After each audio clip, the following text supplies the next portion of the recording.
Hello friends, आप सभी का बहुत बहुत स्वागत है हमारे चैनल अनबिलीवेबल जीके पॉइंट में। आज हम इस वीडियो में 15 जीके के टॉप क्वेश्चंस के बारे में बात करेंगे जो आपके एग्जाम में मदद करेंगे और आपकी नॉलेज को भी बढ़ाएंगे। तो चलिए शुरू करते हैं आज का ये video. Question number first, Kaveri नदी जल विवाद किन किन राज्यों से संबंधित है? ऑप्शन ए केरल एवं पुदुचेरी, बी तमिलनाडु एवं कर्नाटक, सी तेलंगाना एवं केरल, डी चेन्नई एवं हैदराबाद।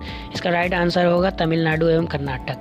कावेरी नदी से जुड़ा आपसे एक सवाल और पूछा जा सकता है कि इसकी लंबाई कितनी है। तो इसकी लंबाई 805 किलोमीटर है, ये भी आप ध्यान रखिएगा।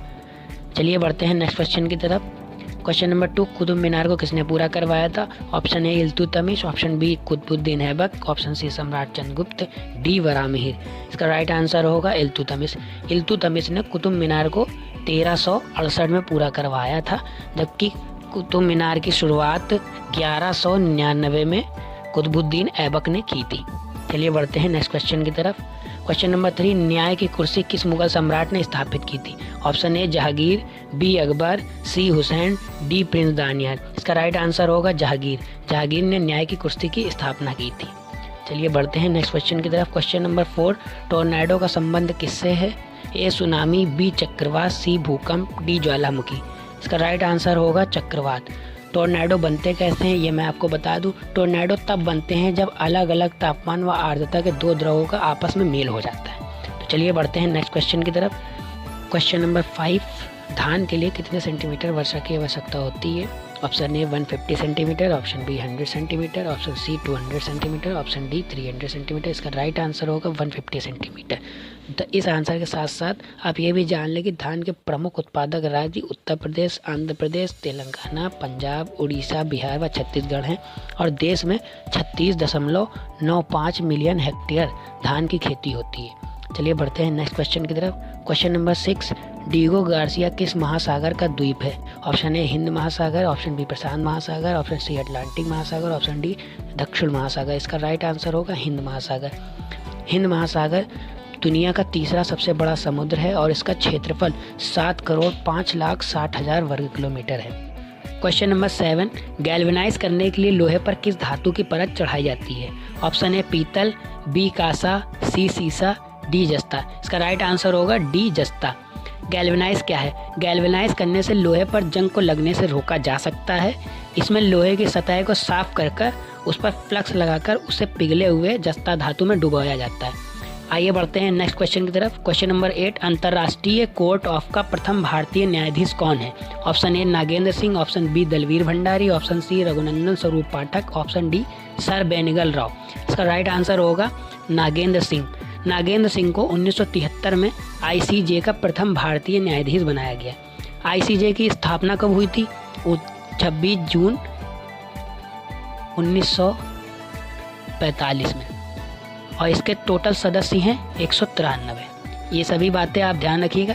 चलिए बढ़ते हैं नेक्स्ट क्वेश्चन की तरफ। क्वेश्चन नंबर 9, नेपोलियन बोनापार्ट किस देश का निवासी था? Option A France, B Italy, C Germany, D Andorra. इसका राइट आंसर होगा फ्रांस। नेपोलियन बोनापार्ट फ्रांस के क्रांतिकारी थे। इनका जन्म 15 अगस्त 1769 में हुआ था, ये भी आप याद रखिएगा। क्वेश्चन नंबर 10, हेमावती नदी किसकी सहायक नदी है? ए गंगा, बी नर्मदा, सी गोदावरी, डी कावेरी। इसका राइट आंसर होगा डी कावेरी। कावेरी नदी कर्नाटक तथा उत्तरी तमिलनाडु में बहती है। जब बात नदियों की हुई है तो मैं आपको बता दूं, भारत की सबसे लंबी नदी सिंधु नदी है जिसकी लंबाई 2900 किलोमीटर है। 2900 किलोमीटर। अगर आपसे क्वेश्चन पूछा जाए कि सबसे लंबी नदी कौन सी है तो आप बता सकते हैं कि सिंधु नदी है। चलिए बढ़ते हैं नेक्स्ट क्वेश्चन की तरफ। क्वेश्चन नंबर 11, उच्च स्तरीय भाषा को मशीन स्तरीय भाषा में रूपांतरण करने का प्रोग्राम क्या कहलाता है? ए ट्रांसलेटर, बी कंपाइलर, सी असेंबलर, डी स्मारक कोड। इसका राइट आंसर होगा बी कंपाइलर। कंपाइलर का उपयोग उच्च स्तरीय भाषा प्रोग्राम को मशीन भाषा में ट्रांसलेट के लिए किया जाता है। चलिए बढ़ते हैं नेक्स्ट क्वेश्चन की तरफ। क्वेश्चन नंबर 12, फोटोग्राफी में फिक्सर के रूप में क्या प्रयोग होता है? A sodium thiosulphate, B calcium hydrides, C ammonium chloride, D hydrochloric अम्ल। इसका राइट आंसर होगा A sodium thiosulphate. Sodium thiosulphate का सूत्र होता है Na2H2O3 और इसका मोलर द्रव्यमान 158.11 ग्राम बटे मोल होता है। या जल में घुलनशील होता है। चलिए बढ़ते हैं नेक्स्ट क्वेश्चन की तरफ। क्वेश्चन नंबर 13, राजाओं के दैवी अधिकारों के समान राजत्व के सिद्धांत का प्रतिपादन करने वाला पहला मुस्लिम कौन था?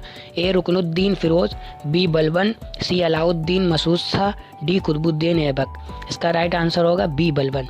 बलबन का पूरा नाम गयासुद्दीन बलबन था। इनका जन्म सन 1200 में हुआ था और इनकी मृत्यु 1287 में हुई थी। चलिए बढ़ते हैं नेक्स्ट क्वेश्चन की तरफ। क्वेश्चन नंबर 14, देशांतर को पार करने में दो स्थानीय समय के बीच कितना अंतर होता है? ए 6 मिनट, बी 4 मिनट, सी 5 मिनट, डी 7 मिनट। इसका राइट आंसर होगा बी 4 मिनट। 15 डिग्री देशांतर के अंतर पर 1 घंटे का समय का फ़र्क होता है, पर प्रत्येक डिग्री के देशांतर पर 4 मिनट का अंतर होता है। इसी कारण प्रत्येक देश का अपना अलग अलग स्थानीय समय होता है, जो उस देश से होकर गुजरने वाली देशांतर रेखा पर निर्भर करता है। क्वेश्चन नंबर 15, भारतीय नौसेना में शामिल प्रथम नाभिकीय पनडुब्बी कौन थी? ए गंगोत्री, बी कलवरी, सी वेला, डी वाक्सीर। दोस्तों यहाँ पर प्रथम नाभिकीय पनडुब्बी पूछा है, इसलिए इसका राइट आंसर होगा गंगोत्री। इसी से रिलेटेड एक सवाल और बनता है कि प्रथम पनडुब्बी कौन थी जो नौसेना में शामिल हुई? इसका जवाब कलवरी होगा। कलवरी को 8 दिसंबर 1967 में भारतीय नौसेना में शामिल किया गया, जिसे 30 वर्ष की राष्ट्रीय सेवा के बाद 31 मार्च